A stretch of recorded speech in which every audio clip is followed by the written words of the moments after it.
வணக்கம் நண்பர்களே. காலை எழுந்தவுடன் கணக்கு 38வது நாளுக்கான கொஷின்ஸை இன்னைக்கு நம்ம பார்க்க போகிறோம். இதில் பாருங்க 371வது கேள்வி. What comes next? அடுத்து வருவது என்ன? C plus Y, D plus X plus one, E plus W plus two, F plus V plus three, comma dot dot டாட்னு வச்சுருக்காங்க இல்லையா? என்ன பண்ணியிருக்காங்க அப்படின்னா எல்லாத்துலையும் இருக்கிற ஃபர்ஸ்ட் லெட்டரை பாருங்களேன். C, D, E, F. அப்போ அடுத்து என்ன வரணும்? ஜி வரணும். ஸோ ஆன்சரோட ஃபர்ஸ்ட் எழுத்து ஜி. அப்போ இது கிடையாது. அடுத்தது எல்லாத்துலேயும் இருக்கிற ரெண்டாவது எழுத்து பாருங்க. Y, X, W, V. ரிவர்ஸில் போயிருக்காங்க. அப்போ ஒய், எக்ஸ், டபிள்யூ, வி. விக்கு முன்னாடி என்ன வரும்? யூ. அப்போ இது ஆன்சர் கிடையாது, இதுவும் ஆன்சர் கிடையாது. ஆன்சர் டி தான். நம்பர் எப்படி சார் வந்திருக்கு அப்படின்னா ஒன்றும் இல்லை. இங்கே ஜீரோ ஆக்சுவலாக அவங்க கொடுக்கல. 0, 1, 2, 3. அப்போ அடுத்து என்ன வரணும்? 4 வரணும். So answer G bless you plus 4 அப்படிங்கிறது தான் இதற்குண்டான சரியான விடை. நம்ம புரிஞ்சு முடியுதுங்களா? சப்போஸ் இதில் நான் உங்களுக்கு ஒரு கொஸ்டின் கேட்குறேன். வழக்கமாக நம்ம ஒரு கொஸ்டின் கேட்போம் இல்லையா? நான் என்ன பண்ணுறேன்னா இங்கே நான் இதை கொடுத்துட்டேன். ஜி பிளஸ் யூ பிளஸ் 4னு கொடுத்துட்டு அதுக்கப்புறம் கொஸ்டின் மார்க் கொடுத்துருந்தேன் அப்படின்னா இந்த கொஸ்டின் மார்க் இருக்கிற இடத்துல என்ன வரணும் அப்படிங்கிறது தான் நான் உங்களுக்கு கொடுக்கக்கூடிய ஃபர்ஸ்ட் கொஸ்டின். இந்த வீடியோவில் நான் உங்களுக்கு கொடுக்கக்கூடிய முதல் கேள்வி இதுதான். இந்த கொஸ்டின் மார்க் போட்ட இடத்துல ஆன்சர் என்ன வரும் அப்படிங்கிறத கீழே எனக்கு கமெண்ட்ல சொல்லுங்க. சரியா? அடுத்ததான் 372. ஒரு செங்கோண முக்கோண வடிவிலான நிலத்தின் செங்கோணத்திற்கு அருகில் உள்ள பக்கங்கள் 50 மீட்டர், 80 மீட்டர் அளவில் உள்ளன. ஒரு சதுர மீட்டருக்கு ரூபாய் 5 வீதம். நிலத்திற்கு சிமெண்ட் செய்ய ஆகும் செலவு என்னன்னு கேட்டிருக்காங்க. அப்போ நம்ம என்ன பண்ணணும் அப்படின்னா ஒரு சதுர மீட்டருக்கு எவ்வளோ செலவுன்னு கொடுத்துருக்காங்க. ஸோ நம்ம கண்டுபிடிக்க வேண்டியது முக்கோணத்தோட பரப்பளவு. முக்கோணத்தோட பரப்பளவுக்கு என்ன ஃபார்முலா ஆல்ரெடி நம்ம நிறைய சொல்லியிருக்கோம். நேற்றுமே கூட நம்ம என்ன பண்ணியிருந்தோம், பிடிஎஃப் ஃபைல் கொடுத்து ஃபார்முலாஸ்லாம் எப்படி ஞாபகம் வச்சுக்கிறதுக்கு வீடியோவையும் கொடுத்துருந்தோம். கரெக்டாக? அதில் ஃபார்முலா என்ன சொல்லியிருப்போம்? Half into B into H தான் முக்கோணத்தோட பரப்பளவுக்கான ஃபார்முலா. அப்போ ஆஃப் இன்ட்டு ரெண்டு பக்கங்கள் கொடுத்துருக்காங்க பாருங்க. ஒன்று பேஸு, ஒன்று ஹைட்டு. அப்போது 50 இன்ட்டு ஹைட் என்ன எடுத்துக்கிறோன்னா 80. கேன்சல் பண்ண முடியுமான்னு பார்க்குறேன். 1 2 2 4 2 8 0. சார் இங்கே கூட கேன்சல் பண்ணலாம். இப்போ ஆஃப் இன்ட்டு 50 இன்ட்டு 18 இருக்குது அப்படின்னா நீங்கள் இங்கே கூட 1 2 2 25 2 50 கூட கேன்சல் பண்ணலாம். ஆனால் நான் ஏன் இந்த இடத்துல கேன்சல் பண்ணாமல் 80 கேன்சல் பண்ணியிருக்கேன்னா இப்போ கவனிச்சிங்கன்னா தெரியும். 1 2 2 4 2 8 40 வந்துருச்சா? இப்போ எனக்கு பெருக்கிறது ஈஸி. 5 20, 2 0 இருக்கிறதால 2 0வா அப்படியே போட்டுக்கலாம். அதுவே இங்கேயா இருந்தால் நீங்கள் 25 கூட 8 ஒரு 0 மட்டும்தான் போட முடியும். 25 கூட 8 பெருக்கணும், அப்பயும் இதே ஆன்சர் தான் வரும். ஆனால் கம்பேரிங் திஸ், இதை கம்பேர் பண்ணும்போது இது உங்களுக்கு மல்டிப்ளை பண்ணுறதுக்கு ஈஸியாக இருக்கும். ஸோ இந்த ஐடியாலாம் நீங்கள் அந்த கேன்சல் பண்ணும்போதெல்லாம் கொஞ்சம் சின்ன சின்ன ட்ரிக்கை யூஸ் பண்ணிங்கன்னா வேகமாக போடலாம். இது பரப்பளவு எவ்வளோன்னு கேட்டிருந்தா இதோடு நிறுத்திருக்கலாம். ஆனால் அவங்க செலவு கேட்டிருக்காங்க. ஒரு சதுர மீட்டருக்கு 5 ரூபா. அப்போ நம்ம கிட்ட 2000 சதுர மீட்டர் இருக்குது. ஸோ 2 10 1 2 3 0 இருக்குது. அப்போ மொத்தமாக ஆகக்கூடிய செலவு எவ்வளோ அப்படின்னு பார்த்தோம்னா ஆப்ஷன் சி 10,000. ஓகேவா? அடுத்ததா கேள்வி எண் 373. ஒரு செவ்வக வடிவ வயலின் ஒரு பக்கம் 15 மீட்டராகவும் அதன் மூலை விட்டம் 17 மீட்டராகவும் இருக்கிறது. அப்போது அந்த வயலின் பரப்பளவு டேஷ் ஆக இருக்கும். பாருங்க என்ன வடிவம் சொல்லியிருக்காங்க? செவ்வகம். செவ்வகத்தினுடைய ஒரு பக்க அளவு 15. அதோட மூளை விட்டம்னா இது டயகனல்ன்றது இந்த ரெண்டு மூளையும் ஜாயின் பண்ணுறது. அதோடைய டயகனல் எவ்வளோ கொடுத்துருக்காங்க அப்படின்னா 17 மீட்டர். நமக்கு பரப்பளவு கேட்டிருக்காங்க. செவ்வகத்தினுடைய பரப்பளவு கண்டுபிடிக்கணும்னா ஃபார்முலா என்ன? L into B. இது நான் 15ன்றதை எல்லுன்னு எடுத்துக்கிறேன். நான் என்ன கண்டுபிடிக்கணும்? பி. இந்த வடிவம் கவனிச்சிங்கன்னா தெரியும். இது என்ன ஷேப்பில் இருக்குது? ஒரு செங்கோண முக்கோண வடிவத்தில் இருக்குது. கரெக்டாக? அப்போது இங்கே 15, இங்கே 17, 90, இங்கே 90 டிகிரி இருக்கும். அது தெரியல. ஒரு செவ்வகத்தில் கரெக்டாக இந்த கார்னர்ஸ் எல்லாமே 90 டிகிரி. 90 டிகிரிக்கு எதிரில் இருக்கிறது தான் காரணம். அப்போ இந்த பக்கம் அதாவது பிரெத் வேணும்னா நான் என்ன பண்ணணும்? 17 ஸ்கொயர் பண்ணணும், 15 ஸ்கொயர் பண்ணணும். 17 ஸ்கொயர் பண்ணோன்னா 289, 15 ஸ்கொயர் பண்ணோன்னா 225. கர்ணம் தெரிஞ்சிடுச்சு. இன்னொரு பக்கம் தான் வேணும்னா மைனஸ் பண்ணணும். கர்ணம் வேணும், ஹைபாட்னியூஸ் வேணும்னா ப்ளஸ் பண்ணணும்.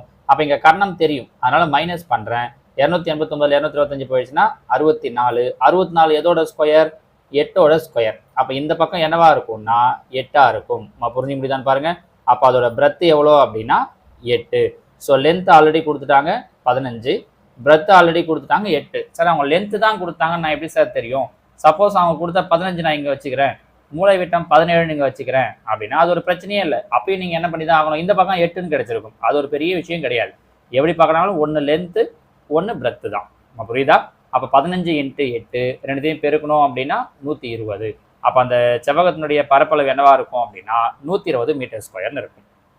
சரி, பரப்பளவு கேட்டாங்க. ஒருவேளை இதே கொஸ்டின்ல பரப்பளவுன்னு கேட்காம ஏரியா ஆஃப் த ஃபீல்டுன்னு கேட்காம பெரிமீட்டர் ஆஃப் த ஃபீல்டுன்னு கேட்டிருந்தா, அதாவது அந்த நிலத்தினுடைய இல்லை அந்த வயலோட சுற்றளவுன்னு கேட்டிருந்தாங்க அப்படின்னா அப்போ என்ன பண்ணியிருப்பீங்க, ஃபர்ஸ்ட் ப்ராசஸ் எல்லாம் இதே தான், என்னது இந்த பிரெத்தை கண்டுபிடிக்கணும். அதுக்கப்புறம் இங்கே பரப்பளவுக்கான ஃபார்முலாவை யூஸ் பண்ணாமல் சுற்றளவுக்கான ஃபார்முலாவை யூஸ் பண்ணணும். சுற்றளவுக்கு என்ன ஃபார்முலா வரும், நேற்று நம்ம ஆல்ரெடி சொல்லியிருந்தோம். நேற்று வீடியோவில் கூட பார்த்தீங்கன்னா செவ்வகத்துக்கு சுற்றளவு கண்டுபிடிக்கிறது மாதிரி பார்த்துருந்தோம், கரெக்டா? ஸோ இது நான் உங்களுக்கு கொடுக்கக்கூடிய 2வது கேள்வி, என்னது இந்த வயலோட சுற்றளவு என்ன அப்படிங்கிறத கண்டுபிடிச்சி எனக்கு கீழே கமெண்ட்ல சொல்லுங்க. சரியா? இது 373. அடுத்ததான் 374. இரு எண்களின் விகிதம் 9:5 எனில் அவற்றின் கூட்டுத்தொகை 224 இருப்பின் அவ்விரு எண்கள் யாவை? ரேஷியோவில் இந்த மாதிரி அவங்க கொஸ்டின் கேட்குறாங்கனாலே அது ரொம்ப ரொம்ப ரொம்ப ஈஸி. எப்படின்னா 2 எண்களுடைய விகிதம் 9:5 கொடுத்துருக்காங்க. ஸோ முதல் நம்பர் 9ஆம் வாய்ப்பாட்டில் வரணும். பாருங்க, 1 4 5 5 4 9 9ஆம் வாய்ப்பாட்டில் வரும். 2 1 3 3 6 9 9ஆம் வாய்ப்பாட்டில் வரும். 1 2 3 3 4 7 9ஆம் வாய்ப்பாட்டில் வராது. ஸோ இது ஆன்சர் கிடையாது. 1 1 2 2 2 4 9ஆம் வாய்ப்பாட்டில் வராது. அப்போ இதுவும் ஆன்சர் கிடையாது. 2 ஆன்சர் கிடையாது. அடுத்த நம்பர் எந்த வாய்ப்பாட்டில் வரணும்? 5ஆம் வாய்ப்பாடு. 80 5ஆம் வாய்ப்பாட்டில் வரும். 8 5ஆம் வாய்ப்பாட்டில் வராது. அப்போ இதுவும் ஆன்சர் கிடையாது. ஸோ நம்மளோட ஆன்சர் ஆப்ஷன் ஏ. முடிஞ்சு போச்சு பாருங்க. இவ்வளோதான், வேற எதுவுமே நீங்கள் அந்த ஃபார்முலா மெத்தடு எதுவுமே கிடையாது. இவ்வளோதான் விஷயம். 9 5. சப்போஸ் 2 நம்பர் இது 9 வந்துச்சு, இதுவும் 5ல் வந்துருச்சு சார் அப்படின்னா 2 ஆன்சர் அந்த மாதிரி நிற்குது அப்படின்னா அப்போ அடுத்த ஸ்டேட்மெண்ட் 224ன்னு கொடுத்துருக்காங்க. நீங்கள் அந்த சாய்ஸ் வர்றது மாதிரி பார்த்தீங்கன்னா 2 நம்பரை கூட்டினா 224 வருதான்னு பார்த்தோம்னா முடிஞ்சு போச்சு. அப்படி வராது. நம்ம புரியுதானே சொல்கிறது? ஸோ ஏதாவது ஒரு ஐடியா யூஸ் பண்ணி தான் வர்றது மாதிரி இருக்கும். தாராளமாக இதெல்லாம் நீங்கள் இந்த ரேஷியோ வச்சே சூஸ் பண்ணிடலாம். ஓகேவா? அடுத்ததான் கேள்வி எண் 375. 2 எண்களின் விகிதம் 3:4 மற்றும் அவைகளின் மீ போ வா 4 எனில் அவைகளின் மீ போ மா என்ன? இதெல்லாம் கவனிச்சுக்கோங்க. இது ஒரு இம்பார்ட்டண்டான கொஸ்டின். இந்த மாடலில் அவங்க கேட்கலாம். இதே மாடலில் நான் உங்களுக்கு 2 கொஸ்டின் ஹோம் ஒர்க்கும் தரப்போகிறேன்.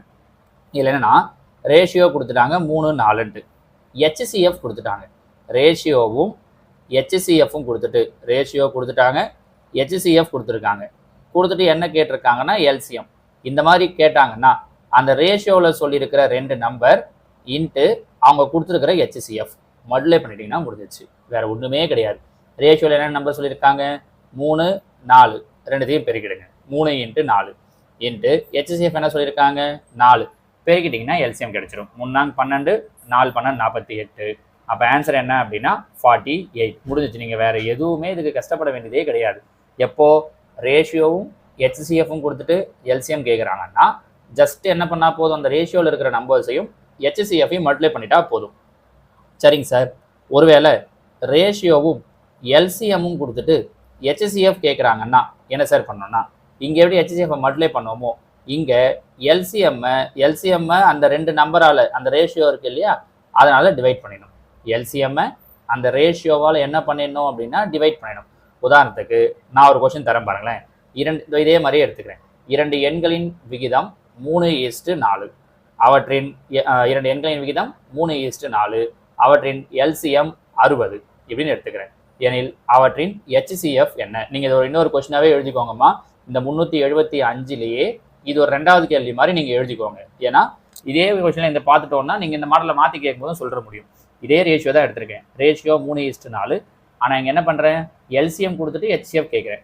இப்போ என்ன சார் பண்ணணும்னா எல்சிஎம் என்ன 60 மேலே எழுதிக்கணும். Divided by ratio 3 × 4. அங்கே 3 × 4 அப்படியே மல்டிப்ளை பண்ணோம் இல்லையா HCF கூட.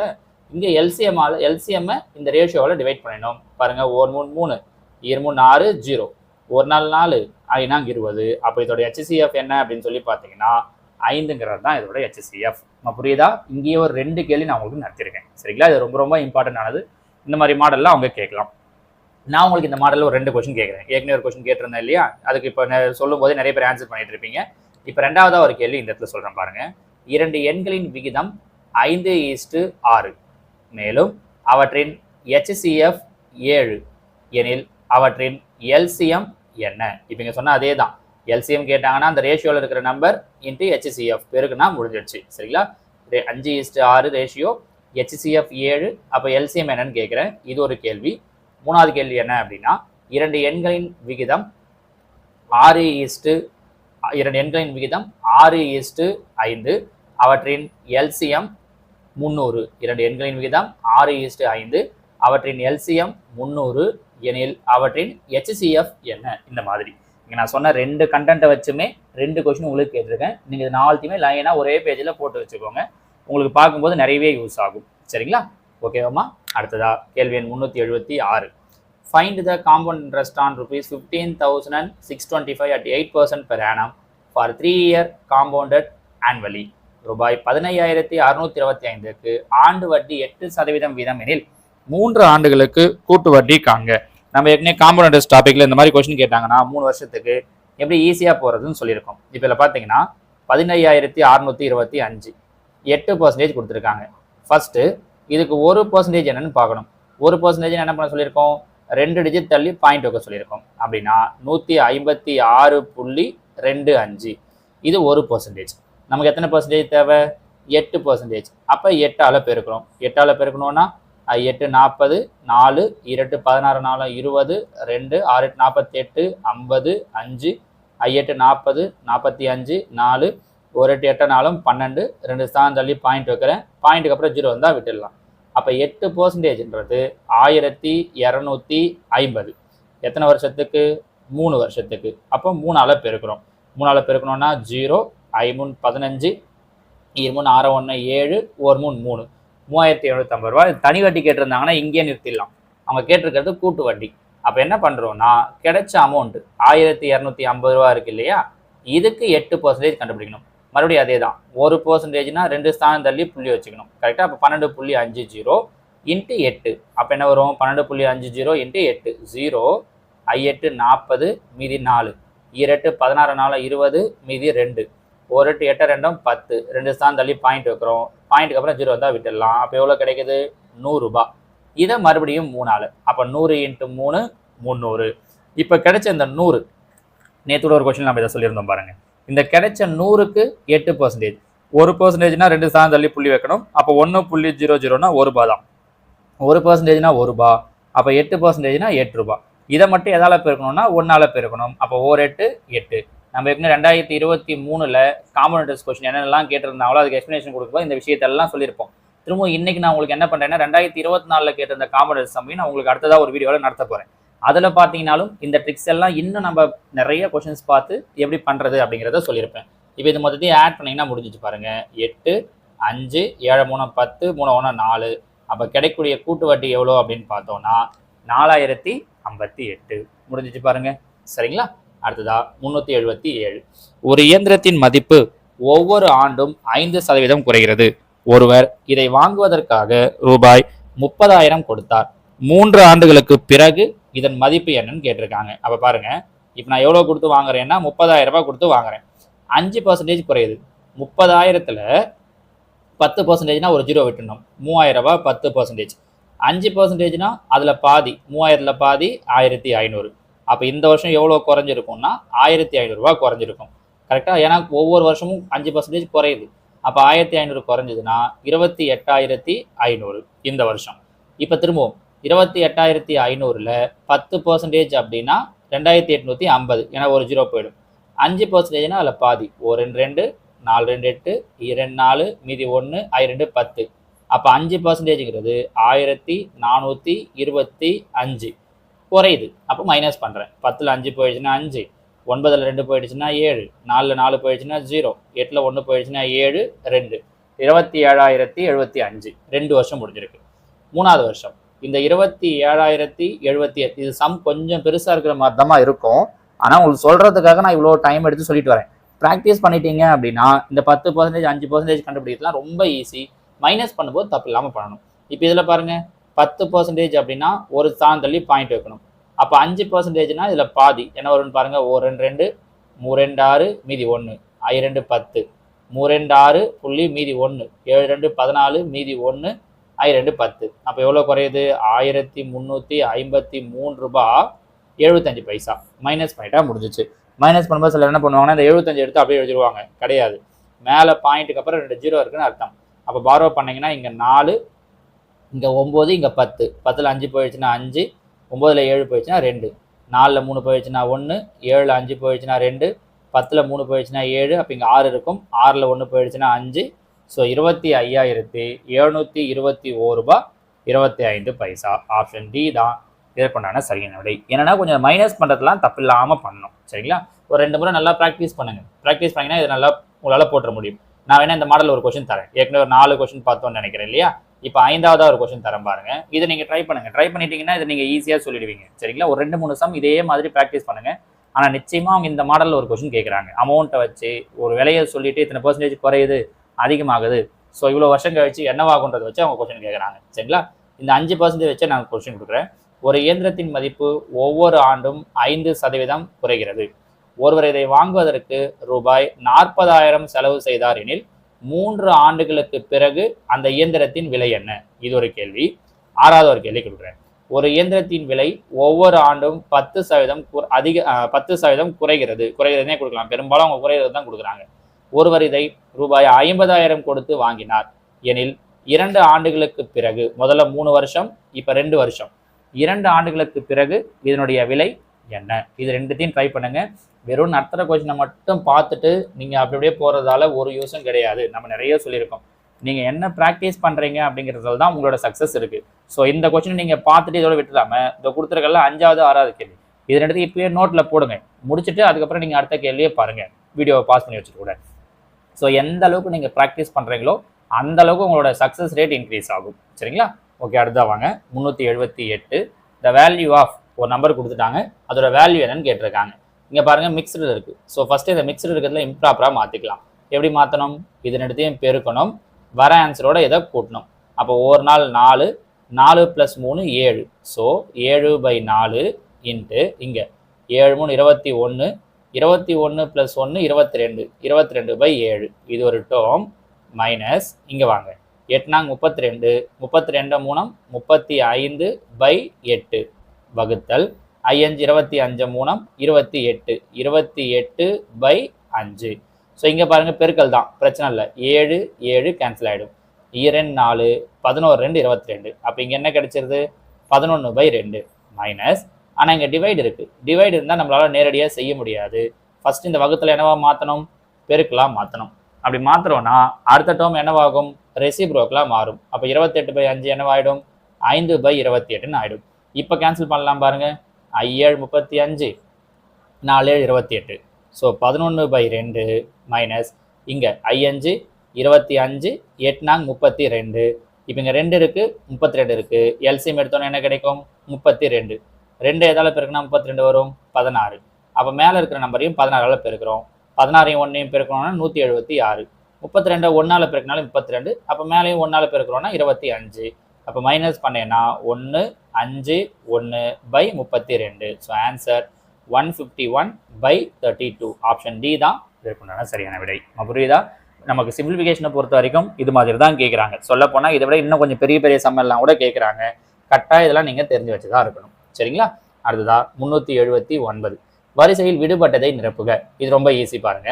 225 இது 15 ஸ்கொயர், இது 17 ஸ்கொயர், இது 21 ஸ்கொயர். பாருங்க 15 17. அப்போ நடுவில் என்ன வரணும்? 19 ஸ்கொயர் வரணும். கரெக்டா? 15 17 19.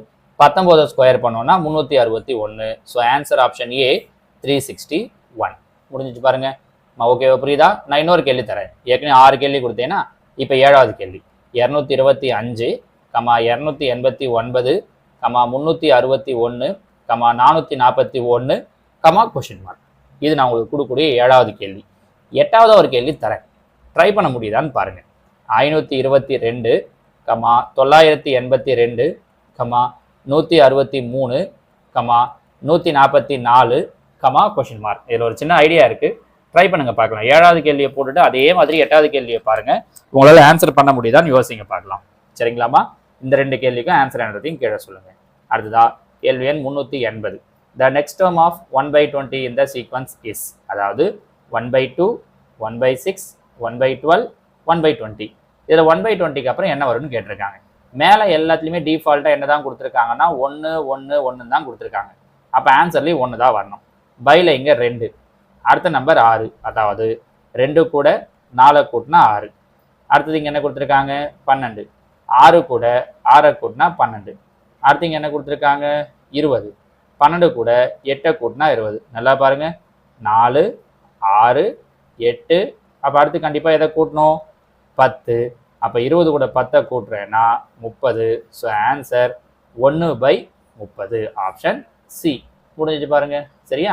நான் உங்களுக்கு ஒரு கொஸ்டின் கேட்குறேன். ஏற்கனவே 8 கொஸ்டின் கேட்டோமா? 9ஆவதா ஒரு கேள்வி. 1/2, 1/6, 1/12, 1/20, 1/30, கமா கொஸ்டின் மார்க். இதுக்கு என்ன வரும்னு ஆன்சர் சொல்லுங்க பார்க்கலாம். மொத்தமாக இந்த வீடியோவில் நான் ஒரு 9 கேள்விகள் உங்களுக்கு கேட்டிருக்கேன். நான் கொடுத்தது 10 கேள்வி, நான் உங்களை கேட்டது ஒரு 9 கேள்வி. அப்போ பாருங்களேன், ஏறக்குறைய நீங்கள் ஒரு 19-20 கேள்வியை இன்னைக்கு இப்போ காலையிலேயே ஒரு 20 கேள்வி நீங்கள் பார்த்துட்டீங்க மேத்ஸில். போதும், ஒரு நாளைக்கு இந்த அளவுக்கு ப்ரிப்பேர் பண்ணீங்கனாலே மேத்ஸில் தாராளமாக நம்மளால மார்க் எடுத்துட முடியும். முன்னாடி கொடுத்துருக்க கொஸ்டின்ஸ் எல்லாத்தையும் ப்ராக்டிஸ் பண்ணுங்க. டவுட் இருக்கிறதையும் கேளுங்க, நான் உங்களுக்கு சொல்லித்தரேன். ஓகேவாம்மா? தேங்க்யூ.